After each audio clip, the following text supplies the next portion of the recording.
Hello YouTube, this is Froogle, and this of course is the Pmdg 777-300, the brand new expansion to their award-winning and best-selling 777-200. Now this was released today. I don't know when this video is going to come out, but we'll say today. And it was released at the same time as Service Pack 1. Now a lot of the stuff you're going to see here is really Service Pack 1 stuff. The fact that I'm flying the 300 is just a bonus. Service Pack 1 is available to all 777 owners completely for free, and brings with it a huge number of changes and additions and modifications and updates. In fact, it is the largest service pack that Pmdg have ever produced. In many ways, it's pretty much an aircraft all unto itself. That would explain why some of the reasons why it took so long for the service pack to arrive. Among the changes, you've seen some of them on this channel already. The company data link is a pretty big change that simulates communication between the aircraft and home base. You've also got the weather radar built in now. There are some limitations on the weather radar, as you might have noticed from the little preview video I did. You don't pick up things like ground clutter. That's coming in yet another update later on, but it's still a pretty phenomenal implementation of the weather radar. Now the weather radar, we're going to look at that in this flight as well, but the weather radar does rely on Active Sky Next. And the reason for that is a weather radar does not pick up clouds. Now this is something that most people get concerned about. They fly along in Fsx using, I don't know, Active Sky 2012 or something like that, and they see all the pretty clouds in the sky and they say, why the hell can't we have a weather radar? Because weather radar does not detect the cloud. Weather radar detects precipitation, in particular 3D precipitation, so precipitation that starts at the cloud and ends up on the ground. Obviously, the implementation, I can't say that word, the implementation of Active Sky Next not only supports that with each individual cloud having its own precipitation, but it also provides a data interface that people like Pmdg, later on Aerosoft, FS Labs and so on can plug into to get information for a weather radar. So that information from the weather engine and Active Sky Next can relay to the aircraft, look, this cloud directly ahead of you is precipitating this much, the winds involved are this, and so on and so on and so on. You cannot have an accurate weather radar without that stuff, which is why you need, at the moment, Active Sky Next to use the weather radar with this. Now, there's also some other integration here in terms of the company data link and Active Sky Next, in that if you the aircraft can be set up to basically export what's called a Fsx flight plan, and you can set Active Sky Next in its options to automatically load a loaded flight plan. So what you do, let me pop in the cockpit, by the way. It's beautiful, isn't it? Looks really nice. They've done a very good job. The obvious difference before we jump in the cockpit between this and the 200 is this is bigger, much bigger. While those engines felt slightly overpowered, especially on a lightweight 777-200, they do not feel in any way overpowered on the 300. They feel just about right. It's also because of the nature of its length, it's much easier to get a tail strike on this and takes a little bit more finesse. We'll get into that during the flight, I'm sure. Anyway, let's go in the cockpit. I want to show you this option I'm talking about with the weather stuff. So if we go on down here, if you go to Pmdg setup and go to options and go to simulation, around about page 6 or 7, 7, there it is, you'll see here, Fsx plan file for weather radar. Create and load to Fsx. So what's happening here is when you load a flight plan into the aircraft, it will export an Fsx flight plan. You can set Active Sky Next up to automatically load a loaded flight plan. So in that way, Active Sky Next is always in sync with the aircraft. It knows where you're going from, where you're going to, and notice that second option down here, all the alternates. That's key. Now another big change that they've implemented with Service Pack 1, and obviously the 300, but if you're not getting a 300, just in Service Pack 1, is the fly-by-wire model. A lot of people I saw complaining about the fly-by-wire model with the original aircraft, and I really actually didn't understand why. I'm just a nerd and fly these things on the desktop. I've never actually flown a 777, but I guess there are many tens of thousands of you who have and are obviously experts in it. But apparently the fly-by-wire system was a little bit wrong. Now, Pmdg have explained why it was wrong. The exact modelings of how the fly-by-wire system in this aircraft work are actually a bit of a closely guarded secret at Boeing. They were working from some information provided to them, which it turns out was incorrect. They've now spent a lot more time in the actual aircraft, and a lot more time, they already spent a lot already in real full-size 777 sims, and they have a much better understanding of how it works, and that's now modelled. One of the things that you'll notice from the fly-by-wire system is, first of all, trimming. Now obviously we can't see it on the ground, you'll see it in flight, but you trim a 777 For speed, fly-by-wire means that as I move these control inputs here, the yoke forwards and backwards, left and right and so on, I'm not actually moving a control surface on the aircraft, I'm actually directing the flight computer, the fly-by-wire computer, to command a surface to move on the aircraft. When you trim this aircraft, you actually trim it for a speed, and they've implemented that whole trimming system as well. So for every 1 second that you hold the trimming switch down, you are trimming for 10 knots. So if you obviously hold the trimmer back for 2 seconds, then you're trimming for 20 knots slower. Similarly, the reverse would happen. You can also do something called blip trimming, where if you just tap the trimmer up or down, you just delicately change the speed, but I think it's about 5 knots each time. Now, in the real aircraft, what happens is when you trim the aircraft for speed, the aircraft artificially puts load on the control, on the yokes. So the pilot will automatically feel a lot more load on that. They'll feel tension against it when they start to pull it or push it if they are fighting against the currently trimmed speed. Obviously we can't do that in a simulator, so what they have is an option here to show you, basically give you some visual indication of how it's working. And also what they do is they reduce the authority that you have over a control surface. So if you are fighting against trim speed, you will find that pulling the stick back all the way, or the yoke back all the way, will have a lot less effect than it would maybe if you were trimmed differently. But anyway, down here you'll see there's an option, page 1 options simulation, show fly-by-wire trim ref speed. So there's actually an indication now that you get up here on the primary display which shows you the current trimmed speed. That is a concession obviously to simulation, because this is not a full-size sit-in cockpit simulator with moving controls and everything else. So you either use that if you want it, if you want pure realism, then you turn that off, but obviously you don't have force feedback. They've also got this thing here, show thrust lever position. A lot of people didn't use that in the original aircraft, but it's kind of cool. You have 3 options. You can turn that off, say yes, or say when moving, which is the option that I have set. What that shows you is over here on the engine displays, as you move those levers, obviously not going to work because I'm not powered up yet. You'll see a brief indication of where I have moved my physical power levers to in comparison to where the power levers in the aircraft are actually currently set to, which is kind of cool. Anyway, let us go and pre-flight this aircraft for this short hop from Orlando all the way out to Chicago O'Hare. So let's go to the overhead first of all.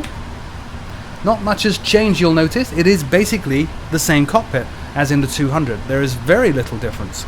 So as we work through this preliminary pre-flight procedure, lots of pres in there, it's actually exactly the same as in the 200. So the Add-ons go off and then on. Turn that on, voice cockpit recorder as needed. We're not going to worry about that. We can check the status displays, make sure that we're only seeing expected messages down there, which we are. We would verify oxygen pressure, hydraulic quantity, and engine oil next. So dropping down here, we can bring up the stat page and you can see hydraulics all look good.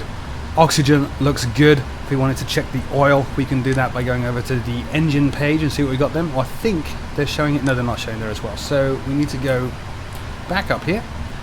Put this on the engine display. There we go. And oil quantity looks good as well. So with all that done, while we wait for the Add-ons to align, we can go ahead and do our CDU pre-flight procedure as normal. This is a make-believe flight. Obviously you wouldn't normally use a 777-300 in the real world for a trip as short as Orlando to Chicago, but it explains a lot of stuff, I think. So click that menu button to get back to the menu. Click the FMC LSK to get up to the FMC. And it's asking us enter our inertial position. Well, before we do that, we check everything's correct. So the current AIRAC data is 1407. We are in a 777-300. The engines are correct, and our AIRAC is valid from 26th of June to the 23rd of July, so we're all good there. Let's go ahead and enter the inertial position. So click on pause init, go to the next page, pick up the GPS coordinates, previous page, and drop them in. If you want to be doubly sure, you can put up here the reference airport, so KMCO, which would be Orlando. That's where we currently are. And if you wanted to, you can even go ahead and put in the gate. I think we're at 140. Let's find out. No, it doesn't matter. We have our inertial position already set. Next up, the route page. I'm going to do a route request. I already have the route exported from PFPX. This is not a fully loaded video. That will come next. But we're going KMCO over to KORD. There it is, that one. So we'll load that one up. Request. Here's the company data link kicking in now, requesting. We'll just sit back and wait for that to finish. Request has been sent. Now we wait for the familiar ping pong.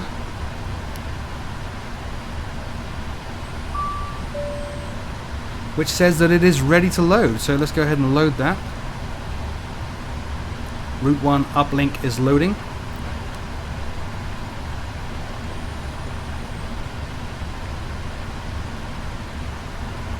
Done. Now we can activate the route and execute. Simple. Our flight number is a very make-believe AA1 or AAL1 today. We'll put that in there. We're taking runway 36 right out of Orlando to the north. Perfect.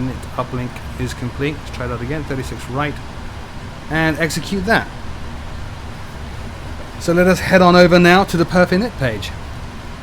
Just as before, you can double click these LSKs to load in things like zero fuel weight.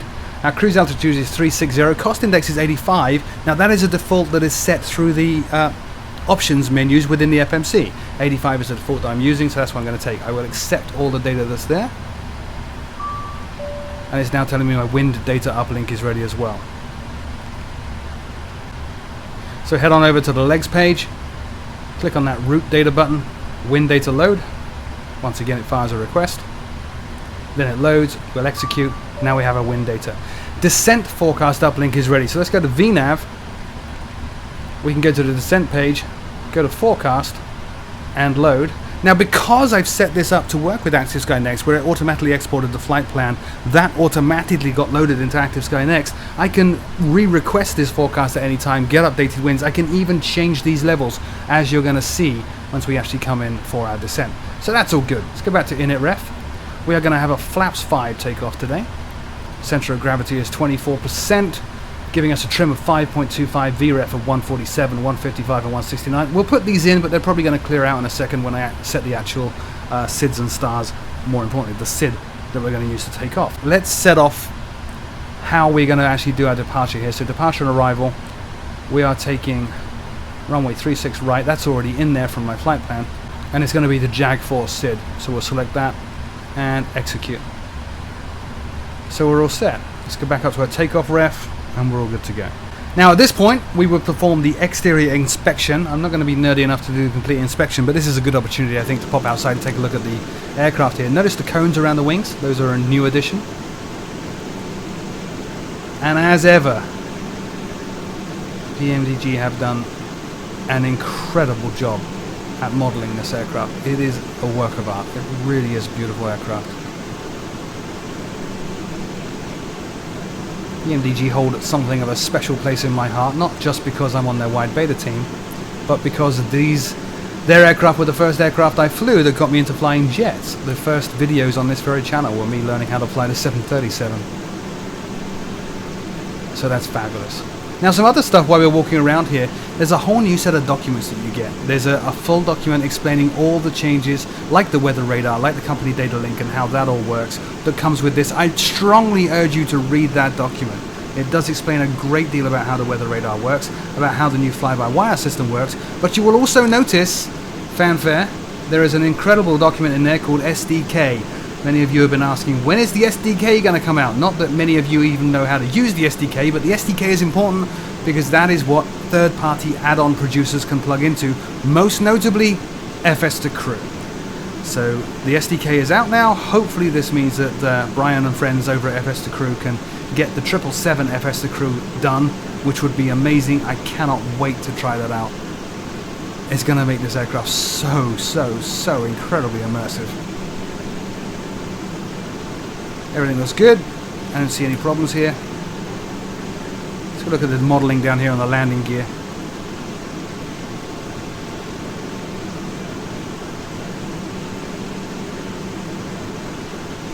Again, stunning, phenomenal even attention to detail down here. Look at that. Everything is modeled. Everything is modeled in here. Now these brakes, the 777-300 brakes, many of you noticed would heat up. They would glow red if you overuse them. They do that a bit quicker on the 300. It's a much heavier aircraft. Be aware of that, especially when taxiing. Try to be gentle on how you're braking and how you're controlling everything. In taxiing this as well, it's a little bit tricky because it is so long. it means you have to turn even later than normal when making those hard turns. Thankfully, our taxi is going to be very simple. We're just going to push back to the left, and then we're pretty much a straight drive out to 36 right. Okay, back in the cockpit. So let's work through now the pre-flight procedure. Now, obviously, Boeing's manuals are designed for 2 people in the cockpit, so it's going to be a little bit strange. We'll do the first officer one first. That pretty much covers everything the captain would do as well. So we go to the overhead. Thrust asymmetry compensation. Now, remember from the 777-300, you work in strips. This one, then this one, then this one, and then this one. Very easy to remember. These are flows after all, and after a few flights you should be memorizing these. I still have not, I'm afraid. I fly so many different aircraft. But anyway, thrust asymmetry compensation should be on auto. The primary flight computer's disconnect switch should be guarded, which it is. Make sure the battery light is on. Make sure IFE and passenger seats and cabin and utility switches are on. APU generator switch should be on, which it is. Bus ties should be on auto, which they both are. We are currently using external power. Generator control switches should both be on. That one and that one. Backup generator switches should also be on. If we wanted to start the APU, we could do that right now by flicking this over to start and then back to on. We will start that shortly. Now here's the first big difference with the 300, and it's not actually that big difference. It's a tiny little switch difference. This is brand new. Camera lights.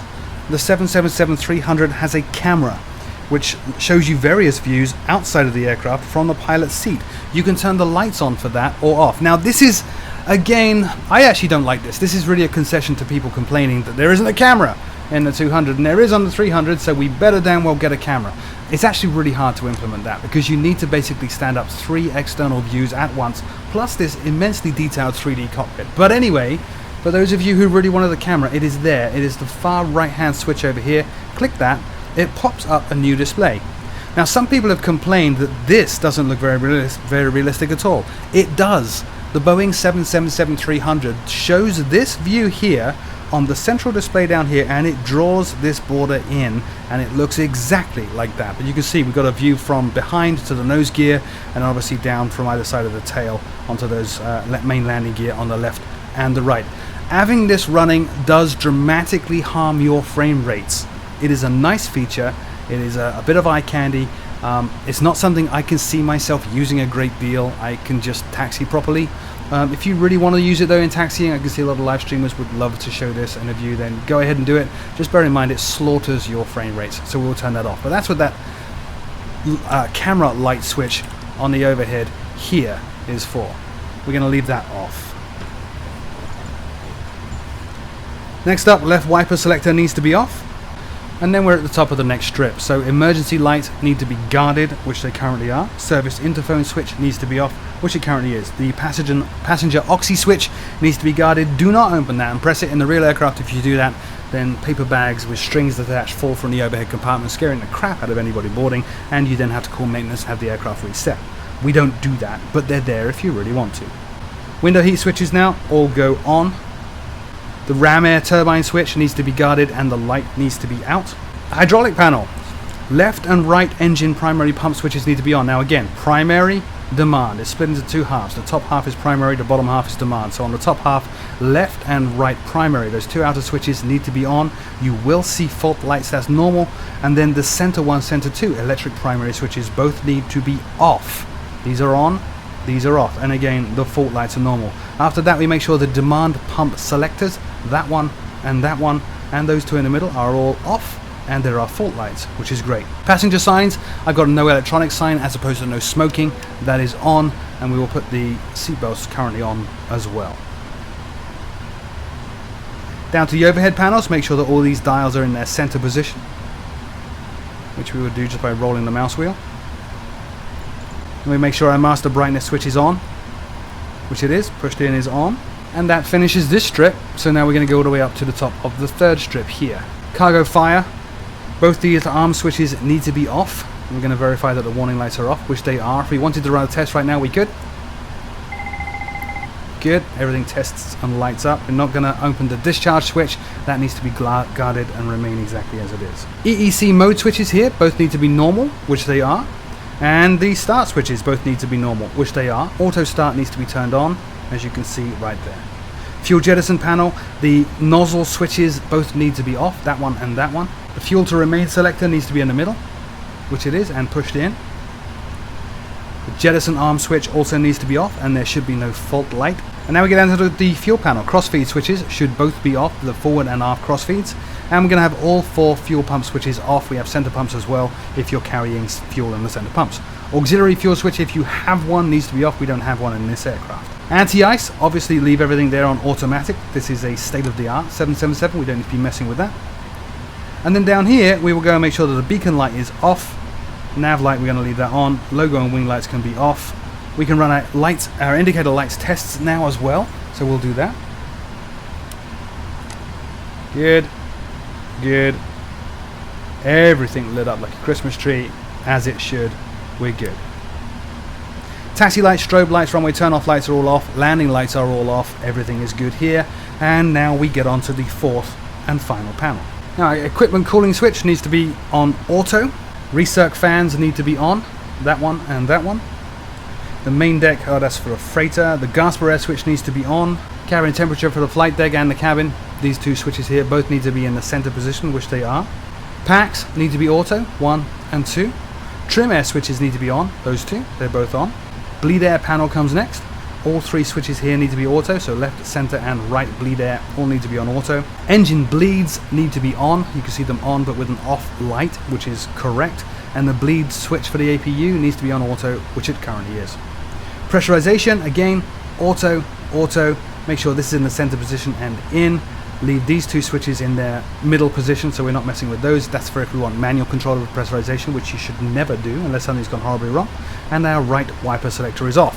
So now we get down to the MCP. So flight director switches go on. Left first gives the pilot authority, then co-pilot. And then finally on the display select panel over here on the right, we make sure the lower center is clicked. You can see that it is from the green light above it. Now we go to the EFIS panels over here. Well, actually, this is the co-pilot's checklist, so we'll do his panel. We'll come back to ours in a second. So over on the right-hand side here, minimums, reference selector, radio or barometric. We're going to go barometric. I like having my flight path vector on. That's the dot in the center there, or circle in the center there. Meters we're not going to use. Barometric reference, we're in America. It is inches.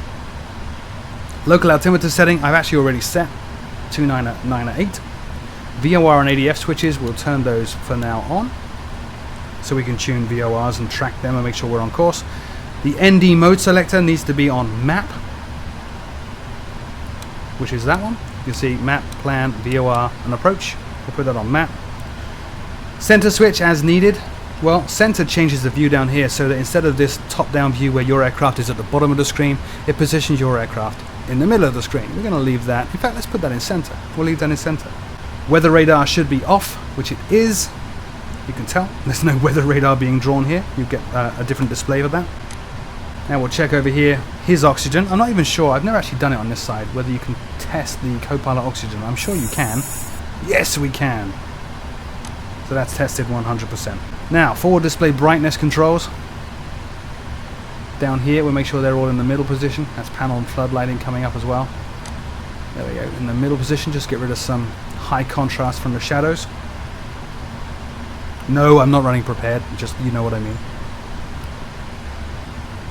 Instrument source select panel, that will be these 3 switches. Make sure that nav switch is off. Display control is off and air data is off. Check the clock if you really want to. Not going to really bother with that right now.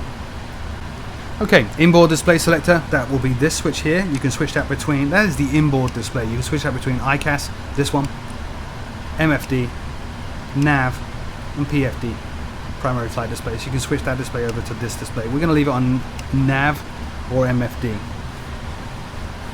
FMC selector should be on auto, this one. That chooses which FMC you're going to use. We're always going to use the left one, so we leave that on auto. It will automatically select. And then we just verify the display down here. So what we're looking for is TCAS off, and then Toga, flight director, LNAV, VNAV, and we're all good. On the landing gear panel, these 3 switches all need to be guarded and unlit, which they are. Landing gear switch needs to be down. We'll set the auto brake now ready for takeoff, which is going to be RTO, rejected takeoff. We will check that we're looking at secondary engine indications here on this MFD, which we are. And we will also now at this point press the status display button here. So we have a status display down the bottom. Then we will go to checklist and we'll reset our checklist, ready to run through all the checklists properly. So checklist reset. In fact, no, we're not. Sorry, we got to resets at the top here. Reset all. Done. Now we can go normal and we're ready with the pre-flight checklist. Let's check the radios here. Our mic for the co-pilot is on COM 2. Our mic for the pilot is on COM 1. We can actually monitor COM 2 from the pilot's position or monitor COM 1 from the first officer's position, but our mic is always speaking on whichever radio we choose over here. If we wanted to dial up ATIS at this point, I've already done it, but we could do, obviously just tune this down to wherever your ATIS is for your airport you're in. I'm using Active Sky Next, so my ATIS is on 12200. Let's just bring that up and make sure. Kilo, Mike, Charlie, Oscar, airport information, Lima, 0053, Zulu, weather, wind, 096 at 4, visibility, 10, sky condition, 4000, scattered, temperature, 26, dew point, 22, altimeter, 3000, advise on initial contact, you have information, Lima, Kilo, Mike, Alright, so in the time I've been sitting here setting everything up, the altimeter's actually changed to 3000. So let's just go ahead and change all that.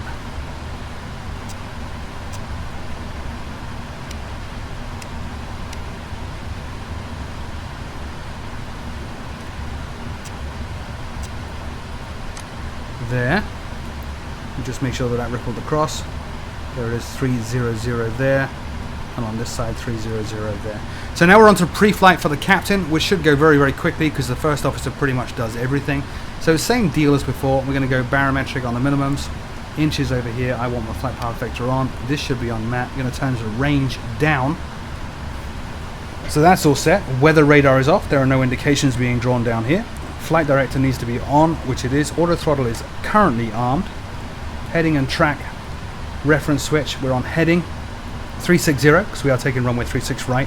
Our initial altitude is going to be about 5,000.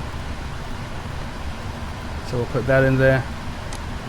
And we're going to put V2 into the initial airspeed, 169. Notice the V speeds are a little bit higher. It's a large aircraft. A bit too far there. 169. Our bank limit selector is on auto. Our vertical speed reference is on vertical speed as opposed to flight path angle. We will test his oxygen as well. Not that we're going to need it. It's a game. That's good. And again, we can go down to these display switches. Make sure all our brightnesses are in the middle. Nav, display control, and air data is all off on display control selector here. We have a primary flight display, we have a nav display. We're looking good. Now back over to the back of the main console, center pedestal down here. Alternate flaps cover is closed. Our flaps are currently up. Our speed brake is up. So we're all good on those. Or down. Actually the speed brake, this always confuses me. The speed brake is down, meaning the speed brakes are up. That always confuses me. Reverse thrust levers are down. Our power levers or forward thrust levers are closed. Our cutoff switches are at cutoff. Stabilizer cutouts are guarded here, these two red ones. And with all that, we are good to go and look at our checklist. So pre-flight checklist, oxygen tested 100%.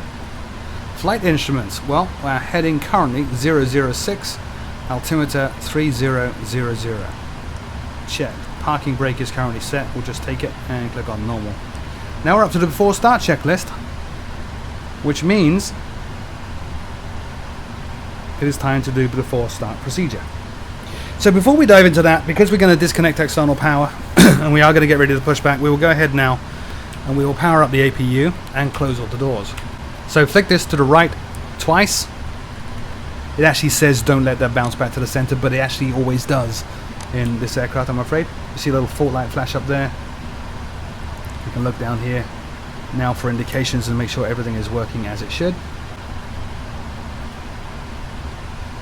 There we go. APU is coming up. You see the RPM is increasing. Oil pressure Oil temperature is increasing. Amount of oil in the APU is also decreasing. We have a bit of a leak. Obviously that will stabilize once the APU stabilizes. So let's head on over here and we'll bring up the menu and start disconnecting things. Actually no we won't. Yes we will. We'll go ahead and close the doors and then we'll start disconnecting things after that. So we have an open door here that needs to close and get armed. Now we need to actually, these doors, it says open but they're disarmed, so we do actually need to go through all of those to arm them.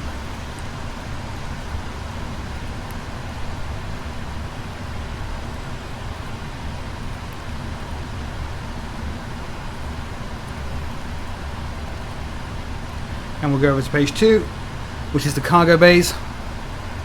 Close, close, close. Head back to page 1, see how these doors are doing. Okay, so now we can arm these doors.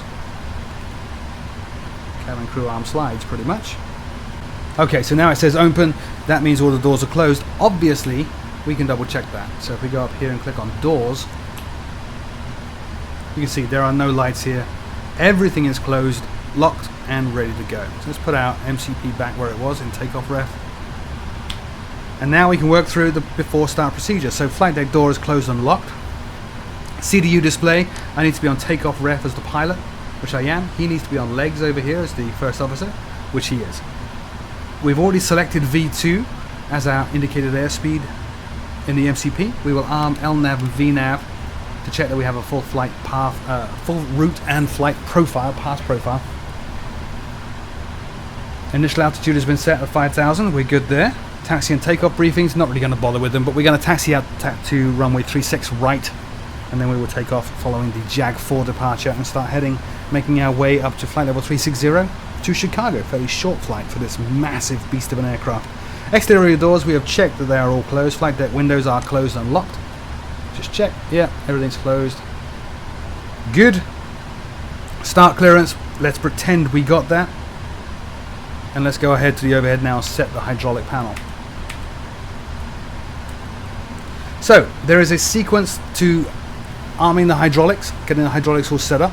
You need to follow that sequence or things can go wrong. So the first thing we do is the right electric demand pump. This one needs to go auto. Wait for the light to go out. Now once that light's gone out, we can do center 1 and center 2 primary pumps. There it goes, 1, 2. Wait for those lights to go out.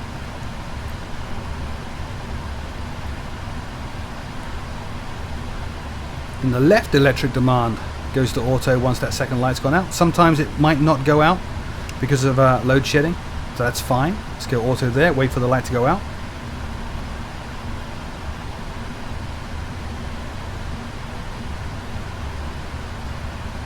Like so, and then center 1, center 2 demands also go to auto. Lights will go out.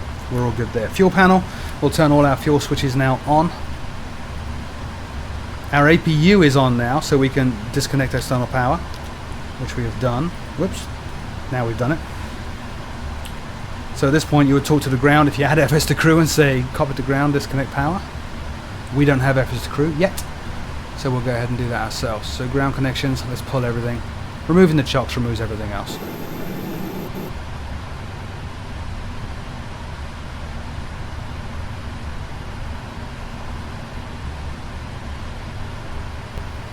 Final thing we do is we turn the beacon on, let people know that we're about to do something serious. And then we'll come on down here and we'll click on cancel recall and make sure we're all good here. So cancel recall. The only warnings we have are engine shutdown, TCAT's off, APU is running. We're on RTO for the auto brake, passenger signs are on. With the hydraulics powered now, we might actually be able to go ahead and set in our trim of 5.25. There it goes. That's done. And now we're ready to hit the before start checklist. So bring up the checklist display. Drop on down to that panel once again. Yes, we've done this. Parking brake, oh, it's because it's not set. Now it's set. Here we go. Before start, flight deck door closed and locked, done. MCP V2 is 169. Can't even see it from here, but it is 169. Let's put this back on takeoff ref. Yes. Heading and track, well, 360 heading, altitude, initial altitude of 5,000. Takeoff speeds, V1 is 147, VR is 155, V2 is 169. Good. CDU pre-flight has been completed. Trim is 5.25 units, that's been set. Takeoff and taxi briefing has been completed. Beacon is on. Before start checklist complete. So the next checklist is obviously the before taxi checklist. That's not going to happen until we are pushed back with our engines running. So let's go ahead and take care of that. Now for the gate I'm at, I can't use GSX, so we'll use Pmdg's built-in pushback. Click on menu, FS actions, pushback. We are going to push back, it says here 265 feet, which is probably too much, but there is a limit on how low you can go here. Let's try 200 feet. That worked. Let's try 150 feet, because I don't have a lot of room to my left, which is the direction I'm going to push back into. Turn those to the left, 90 degrees. Sorry, that should have been to the right, actually. That was right. The tail was going to the left. There we are. So let's reset all this now. Let's go back down to 150. No, it's not going to let me do it. Okay, let's see if we can get away with 200. No. Okay, so it might push us into the grass. If it does, you know, give the sim a break. It's a sim. We might end up pushing through that fence, actually, but we'll see how it goes. So with all that done, we click on start, and you will hear Mr. Robert Randazzo in the ground position. Ground, cockpit. Hi, Captain. We're all set to go up here. We've been cleared to push and start at your discretion. Roger that, ready for push. Power and air are clear, doors closed. We are ready for pushback. Start brake, please. Brakes released. That's GSX complaining. Okay, parking brake is on. Cleared to push.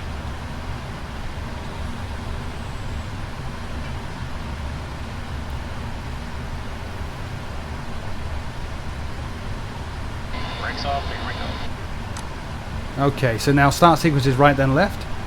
So we'll go up here, we will turn the right engine to start, and then straight away introduce fuel. It's an automated startup. You don't need to wait for a certain percentage of N1 to do that. While that's powering up, let's put up the engine secondary controls down here, secondary displays. We can see how we're doing.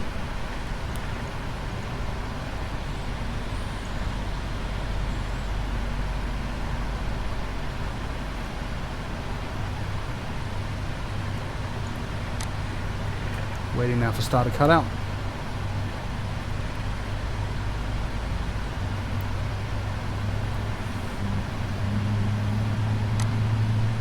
The whine of the engine. Now there are new sound sets for the Pmdg 200 and 300. There is a 5.1 surround sound set which I'm currently using. Hopefully it's recording okay, because obviously you're listening in stereo, but if you have a 5.1 set up, then you can choose that sound set. Also for the internal sounds, you can actually choose a lower quality sound set in order to conserve memory if you're having problems with VAS usage and out of memory errors. Not going to cure them all, but it can help. Engine is coming up now. Let's go outside and take a look. Yeah, we're going to go through the vents. Ignore that. That didn't happen.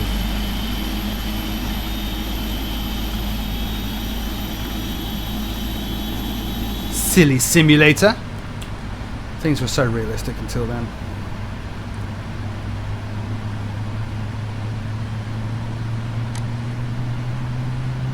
Oh my goodness.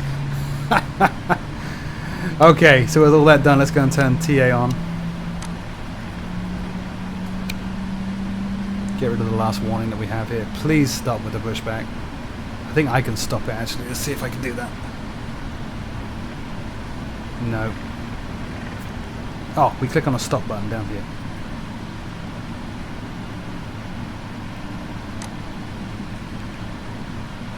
So we stopped that pushback because we went a little bit crazy. Should have been paying attention there. Obviously that wouldn't happen in the real world. Now, using the magic of video editing, I will position this aircraft on the taxiway like nothing ever happened. See you in a second. Okay, here we are back. So thanks again to the magic of video editing. Nothing happened. We do have a takeoff speeds deleted because I was messing with the throttle a bit too much. We'll put those back in just by popping this open and going 1, 2, 3. Okay, good. Before taxi procedure now, we have to do that before we do the checklist. So up in the overhead, we're going to turn the APU off.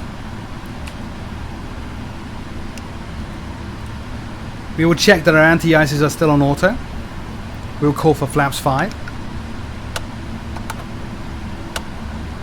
Now we go ahead and check the flight controls. So the way we do this, I see many people struggling with this on live streams. Click on the left display and then click on flight controls. That will bring up the flight controls display down the bottom here, at which point we can move all of our controls. So full up, full down, neutral, full left, full right, neutral, and then rudder, full left, full right, and neutral. When that's done, don't forget to put yourself back on a nav display. And then reselect lower center. So we're good there. Transponder, we've already got that on. We're not using ATC, but this is the point where you would make sure your transponder is set to the right frequency, it's in the correct mode, and so on. Recall. Let's go ahead and check recall now, which is that button. We have no errant warning messages coming up. We don't have an EFB here. Well, I actually do next to me, but there's not one in the aircraft. And so now we're good for the before taxi checklist. So back over here, click on that, make sure lower center is selected, click on that checklist button, drop on down to the checklist. Anti-ice, auto, recall is checked, auto brake RTO, flight controls are checked, ground equipment is well and truly clear. It did a bang up job, didn't it? And normal. So now we're on to the before takeoff checklist. Flaps 5 has already been set and we are good to go. Or are we? Not really. What we do need to do now is turn the taxi lights on. If you want, runway turn off as well. We'll just have the taxis on. Now we're good to go. So we're going to taxi our way out to runway 36 left. Just for effect, although my frame rate is going to really die doing this, I will turn on the cameras. There's the cameras. See how jerky that is now? Don't fly like this. Just increase some power now. You can see it's pretty accurate. You can see the nose wheel turning. If we go over any bumpy terrain, you'll see the shocks compressing. It's a neat feature for the purist. It's not one that I can ever see me using in daily life. So we're going to turn the camera off. Reset our view. Now, given this is a much longer aircraft than a 300, you do need to be very cautious about how you turn. You need to turn fairly late. But our taxi today is very easy. We're just going to go straight up here, cross 36 left, and we'll be on 36 right. And I will see you in part 2 of this video, where we'll do the takeoff and I'll show you the fly-by-wire system and how all that works and what this is like to actually fly. Thanks for watching. As always, my name is Froogle. Do click on that subscribe button if you have the time, and if you've not already. If you have already subscribed, then do feel free to engage in arbitrary, pithy little arguments in the comment section below. See you next time.